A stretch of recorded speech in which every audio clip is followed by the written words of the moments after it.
comment fonctionne un envoûtement? Comment ça fonctionne?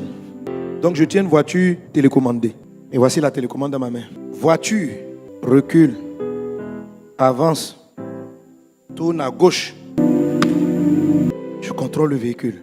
Je contrôle son orientation. Je ne suis pas dans la voiture, mais je dis à la voiture ce qu'elle doit faire. C'est comme ça fonctionne un envoûtement. La personne ou l'hôtel, peu importe, est à l'extérieur, mais arrive à avoir une incidence sur ton corps pour te dire sois malade demain, pour pas aller au travail. Je t'envoie un cancer, je t'envoie pâlure, je t'envoie ceci. Il contrôle.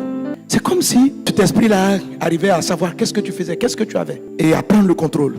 Alors, tout envoûtement respecte ce même principe-là. Pour qu'il y ait commande, il faut deux choses. Il faut qu'il y ait un émetteur et il faut qu'il y ait un récepteur. C'est-à-dire, dans la voiture qui est là que je commande, il y a un récepteur. Quelque chose qui peut comprendre l'information que j'envoie. Et cette chose-là se trouve dans la voiture. Alors, si le diable arrive à te bloquer, te rendre malade, à décider pour ta santé, ta vie, tes affaires, c'est que l'information qu'il envoie trouve dans ton corps une réception. Et si je veux faire arrêter la commande, j'ai deux manières de faire. Soit je frappe celui qui a la télécommande. Ça, c'est chasser le diable, noyer le gardien de l'hôtel. Si c'est ça qui est l'hôtel, celui qui manipule, on peut l'enlever. Mais la télécommande peut être récupérée.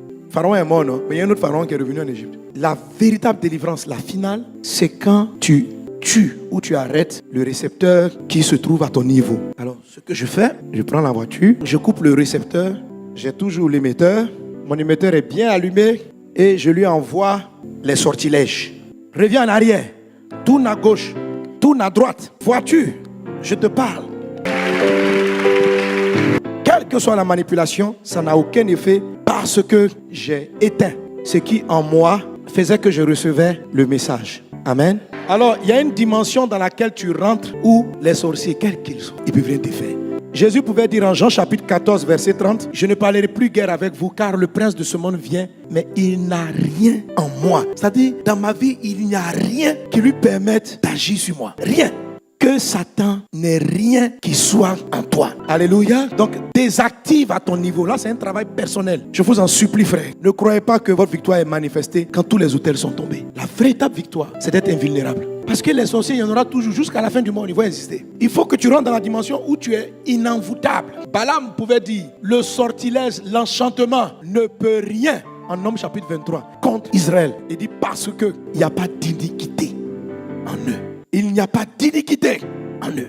Et c'est ça que je te parlais. Quelle est cette chose à désactiver? C'est ta chair. Les désirs de la chair. Pourquoi le diable a accès aux désirs de notre chair? Genèse chapitre 3 verset 14 nous donne une information majeure. L'Éternel Dieu dit au serpent, et on lit ensemble la dernière partie, et tu mangeras de la poussière tous les jours de ta vie.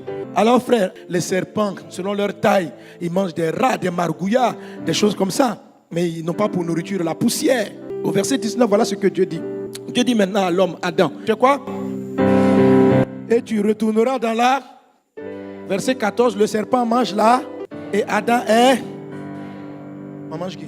Est-ce qu'on est ensemble? Quand on dit poussière, c'est la chair. Les désirs de la chair. Au lieu de marcher par l'esprit, tu marches par la chair. Si tu marches par ton côté poussière, tu seras mangeable. Alors, pour ne plus être envoûtable, mangeable par le diable, par les sorciers, par les démons, il faut que tu désactives ton côté poussière, ton côté charnel. Tant que tu marcheras dans la chair, c'est-à-dire selon ton côté poussière, tu es vulnérable. C'est quoi les désirs de la chair? Je n'ai pas dit tant que tu marcheras dans ton corps physique, tu es vulnérable. Non, mais tant que tu vas suivre ce que ta chair te demande de faire. Et la Bible dans le livre d'Apocalypse nous dit ceci, que les désirs de la chair ou les œuvres de la chair, ce sont l'impudicité. C'est-à-dire les rapports sexuels en dehors du mariage, l'adultère. Donc quelqu'un, une fille qui n'est pas mariée, un homme qui n'est pas marié, qui ont des rapports. C'est-à-dire que c'est la chair qui dit, couchez ensemble, n'attendez pas le mariage, ayez des rapports. Quand tu te comportes comme ça, tu te comportes en mode poussière. Satan te mange quand il veut. Les œuvres de la chair, ce sont l'impureté, la dissolution. Le mot dissolution dans d'autres versions, c'est écrit les querelles. Quelqu'un qui est irritable, qui est coléreux. Ce sont les désirs de la chair. C'est-à-dire que la colère te remplit et puis tu dis des choses par la colère. Tu es contrôlable par Satan. Il peut te bouffer. Parce que tu n'es plus en train de marcher selon ta nature spirituelle, mais tu es en train de marcher selon les désirs de ta chair. Tu deviens vulnérable. Les envoûtements trouvent leur point d'accroche, leur réception dans notre côté charnel. La Bible dit les œuvres de la chair, c'est quoi? L'impudicité, l'impureté, la dissolution, l'idolâtrie, la magie, les inimitiés. Les palabres, là, les inimitiés. J'ai des ennemis. Tu détestes ton voisin, ta voisine, des personnes. C'est dans la haine, l'amertume. C'est là que Satan trouve. Quand tu commences à haïr, il dit, tu es mangeable. Il y a une de mes filles qui est venue me voir hier, m'a expliqué un témoignage. Elle me demandait, elle dit, mais papa, qu'est-ce que je dois faire? Alors elle travaille dans une entreprise et elle avait des promotions, Dieu a commencé à la bénir. Et puis une de ses collègues lui a dit récemment, elle est venue lui dire récemment que, ma soeur, je vais te demander pardon. Elle dit, mais pourquoi? Elle dit, moi et puis une autre de la même boîte, moi et puis l'autre là, nous sommes partis consulter un féticheur, un marabout. Mais c'est pas moi, la dame dit, c'est pas moi-même la chef, quoi, c'est mon ami là. On est parti la consulter pour qu'il fasse des incantations pour bloquer ton avancée. On a qu'à enlever ton étoile. Si on peut te renvoyer même tout ça. Donc les deux sont partis voir le féticheur ou la féticheuse. On leur a donné des œufs à casser sur le carrefour, tout ça. Et les deux sont partis faire ça. Mais celle qui est venue lui parler dit, elle n'était pas trop active. Sa camarade l'a entraînée. Mais qu'elle regrette et qu'elle est venue dire à sa soeur, vraiment, j'ai fait des choses contre toi avec une telle. Je ne voulais pas faire ça. Vraiment, je viens te demander pardon. Mais on est parti voir un féticheur, une féticheuse là, contre toi. Donc ma fille a dit, ah bon? Et elle ne sait plus comment prier. Si elle doit lire, en tout cas, elle s'est embrouillée. Et puis donc, heureusement qu'elle a eu la sagesse de me poser la question. Et lui, tu veux savoir, même celle qui est venue te parler n'est pas ton amie. C'est ton ennemi même. La plus dangereuse même, c'est elle. Elle dit, ah bon? Je dis, oui. Il y a longtemps, ils ont fait leur incantation. Mais ça n'a pas eu d'effet sur toi.